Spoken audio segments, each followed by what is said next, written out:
But other than that, clutch feels good. It is an electronic clutch. It's super easy, incredibly easy. I don't see how anyone could stall this car. So it is a little bit tougher to heel toe, for sure. That would definitely take a while to get used to. Alright, so am I a BMW guy, so to speak? No, I'm not. As I said, this is the first manual transmission BMW I've ever driven. But in terms of styling, I love them. I've just heard horror stories about how much parts cost, not only in the aftermarket, but when you take it to get repaired and when things do start to go wrong. But in terms of driving, what I've felt so far,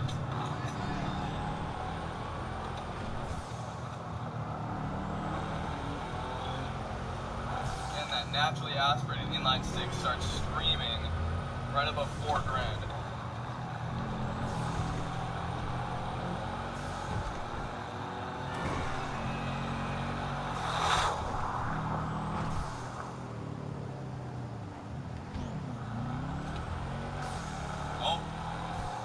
Starting to slip a little bit on the exit. Let me know what other cars, what other BMWs you think I should get in that have similar or equal feel to this. So I feel like I would really enjoy some other BMWs. I just need to know what to drive. I mean, obviously the E30 platform is something that a lot of people are after. I'd really like to drive one of those too.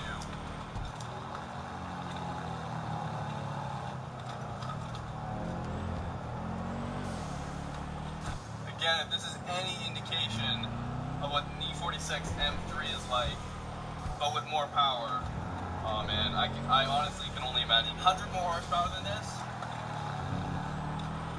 with this throttle response, get me one of those cars. Now, this isn't going to win any quarter-mile races necessarily. Like I said, it's not the M3, but if this is what you're going to start with, this is what you're going to give me with a 330 Ci, I will gladly consider taking a look at an E46 M3. I think just this chassis alone is something that's held up very well. It's the last of the naturally aspirated inline sixes from BMW. It's the last of an era, really. But thanks again, guys, for watching this quick review of the E46 330 Ci. Hope you guys enjoyed it.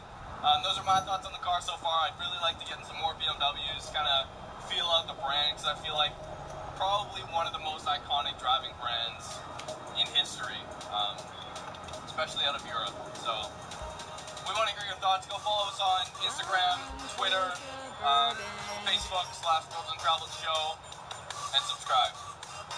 Go tell your friends, and also put in the comments below what you think we should drive next. Or if you have any questions, give us those as well. Alright guys, have a good day.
Maintained, serviced, and repaired my own vehicles in excess of 30 years. I currently drive a car with over 230,000 miles on it, and I once had a car that had over 400,000 miles on it and ran very well. While you're watching the video, please watch a step or two ahead. Sometimes the current step is better explained in the next step or two. Also, like, share, subscribe. Thanks for tuning in. I hope you benefit from the information. video, I'm going to talk to you about how to take care of a car that has a turbocharged motor. More and more cars are coming up with a turbocharger in them because a turbocharged motor can give you more power, better performance with a smaller engine. A smaller engine can usually get better fuel economy, so a turbocharged car can turn you out better power, better performance, better fuel economy just because it's turbocharged. So you don't need to be worried about that. Let me tell you how to take care of it. Now, turbochargers come in different sizes and different configurations. I'm not really going to get into that, but this is a 1995 Volvo 850. It's a gas-powered motor, and it has a turbocharger on it. Here is a tube that goes from the turbocharged cooler down to the intake, past the throttle body, back up over the engine, and it connects to the turbocharger back there.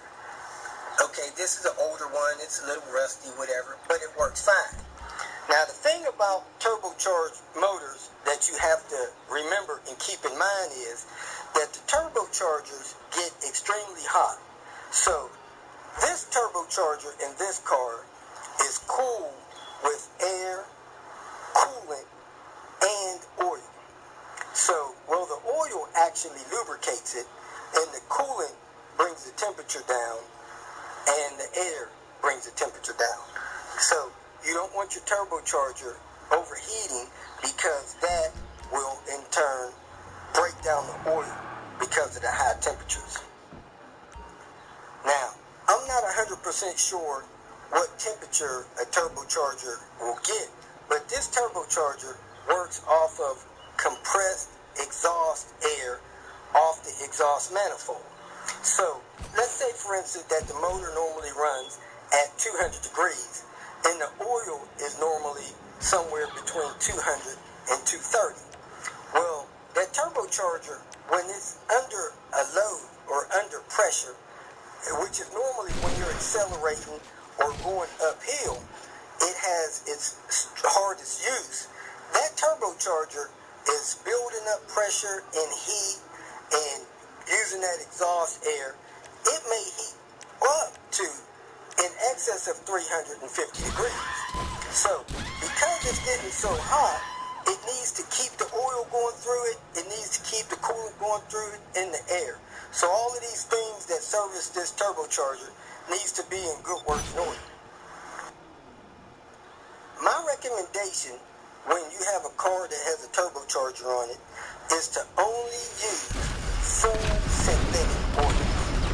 Regular oil, dyno oil, they have a different refining process than full synthetic oils.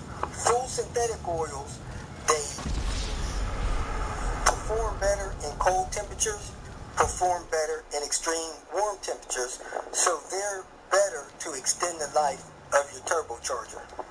So a turbocharger can last in excess of 100,000 miles if it's a good turbocharger and you take care of it right. Now here's the final and most important key in taking care of a turbocharged car. So number one, don't do heavy loads before the car warms up.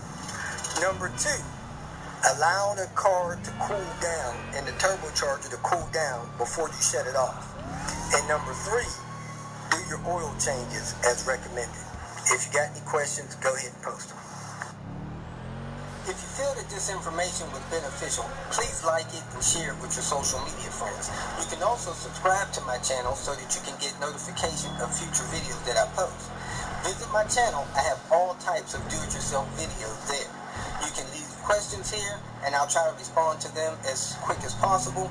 You can also visit my website at robertspinner.com. Thanks again for watching.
What do you think about Donald Trump? Horrible.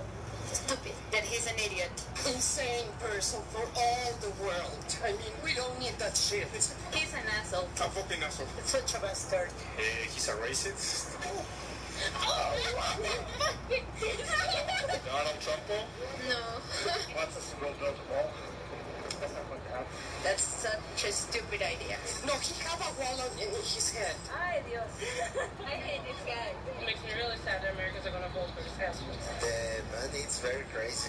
He's an asshole, sorry. Es un idiota. Wait, pésimo. Would you sleep with Hillary Clinton? Yes. No comments. And he said too many bad things for Mexico. Pienso que es malvado. Crazy. It is criminal. Oh, I hate him, but I enjoy watching him. Donald Trump, please give me a break. My head hurts every time I hear your voice. It's a motherfucker. Donald Trump. Chinga su madre. You're fired, motherfucker.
Hi, Sophia. How are you?